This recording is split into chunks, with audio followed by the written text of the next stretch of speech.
Проводные наушники-вкладыши с приятным дизайном, качественными материалами, отличной сборкой, большим комплектом поставки, наличием удобной коробочки для переноски, сменными сеточками для плотной посадки, силиконовыми заушинами, а также интересным звучанием. Разумеется, это плюсы данной модели под названием BGVP DX6. Но есть ли минусы, сейчас я вам обязательно расскажу. Всем привет, вы на канале Польза.нет, меня зовут Саня, и здесь только быстрые обзоры и долгие стримы. И сегодня, вопреки всему, несмотря ни на что, я думаю, что вы знаете, зачем вы пришли. BGVP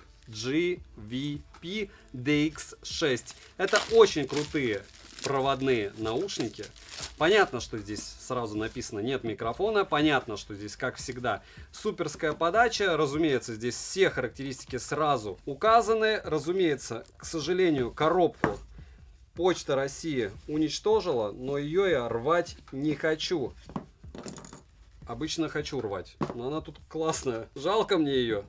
Поэтому будем надеяться, что у меня получится из нее что-то вытащить. Да, получилось.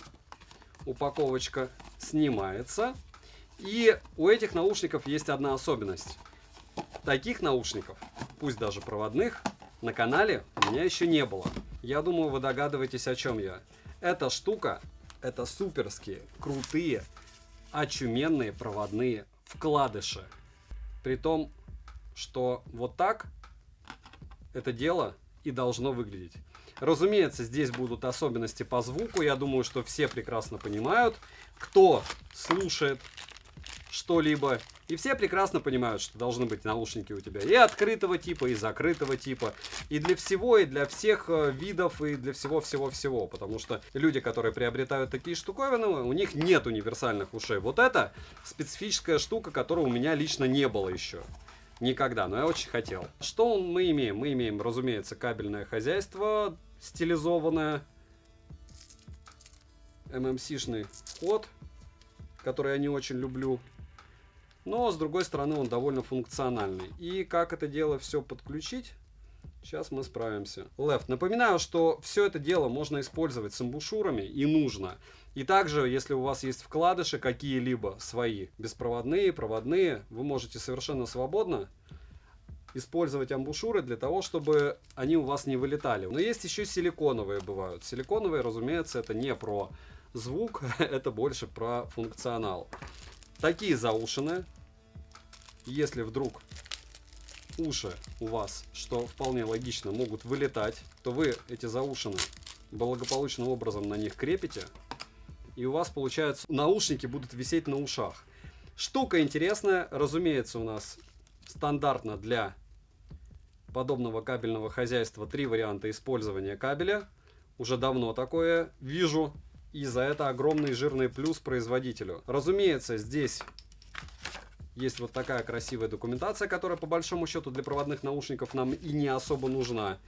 Смотрим. 7 обзоров в неделю выгружаю, ежемесячно разыгрываю 5 Mi Band 6 серии за лайк, подписку и комментарий к любому видео. Помимо этого я еще разыгрываю iPhone 14, OnePlus Nord N20 SE, Poco M5s и еще может быть что-то. Смотрим описание. Все розыгрыши в конце месяца. Мои контакты опять же там же внизу. Мой телеграм-канал со скидками, мой телеграм-канал с примерами фото и видео различных девайсов и телеграм-канал взаимопомощи. Все розыгрыши 30 числа каждого месяца на стриме. Перейдем же к наушникам.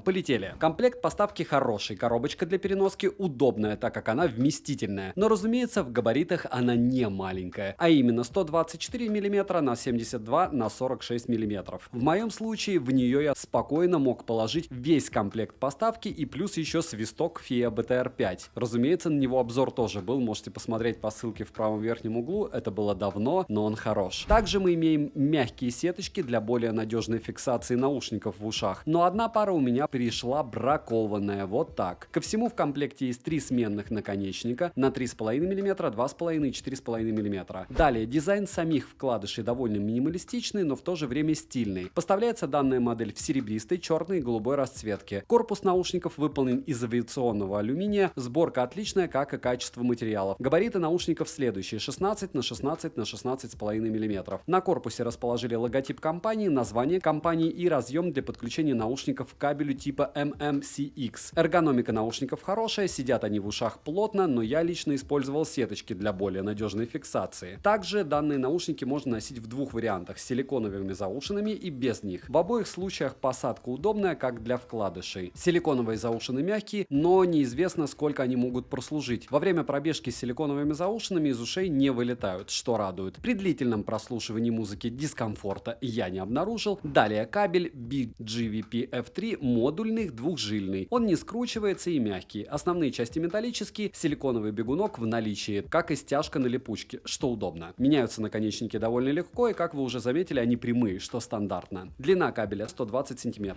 Летим дальше. BGVP DX6 оснащены динамическими драйверами на 14,2 мм с диафрагмой из композитного жидкокристаллического полимера LCP. Магниты используются неодимые, N52, сопротивление 32 Ом, чувствительность 105 дБ. Частотный диапазон от 20 Гц до 20 кГц. Летим дальше. График АЧХ вы можете наблюдать на экране. Однозначно он кому-то будет полезен, но советую обязательно перед покупкой проводных наушников вживую послушать, как они звучат. Желательно со своим источником и со своими любимыми треками. Звучание BGVP DX6 в основном я тестировал с комбайном FIA K5 Pro, а также при прогулках использовал плеер Shanlink M8 и свисток FIA BTR5. Прослушивал наушники я с разными музыкальными жанрами. Звучание однозначно специфичное и немногим будет по душе. Оно светлое, бас в наличии, но он не напористый. Звучание хорошо сбалансированное, верха, разумеется, четкие и выразительные, середина с отличной проработкой, глубина в звучании присутствует, как и ощущение пространства, вдобавок не пустого. С инструменталом справляется данная модель великолепно, как и с вокалом. В общей картине звучание приятное и не энергичное. Я бы советовал данную модель для прослушивания более спокойных композиций. К примеру, мне было куда приятнее слушать в них классическую музыку, чем современную. Минусы — это сменные сеточки довольно быстро могут прийти в негодность. Ко всему отмечу, что данная эргономика наушников не всем подойдет, несмотря на то, что в комплекте есть сеточки. Цену можете посмотреть по ссылке в описании к видео, она вас приятно удивит. Всем, кто оставит любой комментарий под роликом, огромное спасибо, вы помогаете проекту. Не забудьте подписаться на телеграм-канал взаимопомощи и телеграм-канал скидок. Резюмирую, наушники BGVP DX6 для любителей баса или тем, кто хочет впервые купить себе проводные наушники, особенно вкладыши, не лучший выбор, но при этом всем я в восторге от комплекта поставки, от качества материалов и дизайна. Звучание на любителя. Мне лично оно понравилось, так как у меня на руках было много различных проводных наушников, есть чем сравнивать. И помним, что это уникальная штука, это вкладыши. Понятно, что если вы меломан или аудиофил, тем более у вас должны быть и вкладыши, и полноразмерные наушники, и накладные, и затычки, и даже, наверное, все-таки наушники с костной проводимостью, потому что все это дает разный звук. Да, разумеется, лучше всего вообще напротив колонок стоять. Лучше, когда колонки вокруг тебя, и еще великолепно, если ты просто слушаешь все это дело где-то на концерте вживую. Но и такие штуки, как вкладыши, имеют право на жизнь. Тем более, я считаю, что это самый безопасный тип наушников, исключая наушники с костной проводимостью. Подписываемся на канал с колоколом, пишем в комментариях, что бы вы еще хотели увидеть на обзор. Девайс сюда. Добра и удачи вам, дорогие друзья.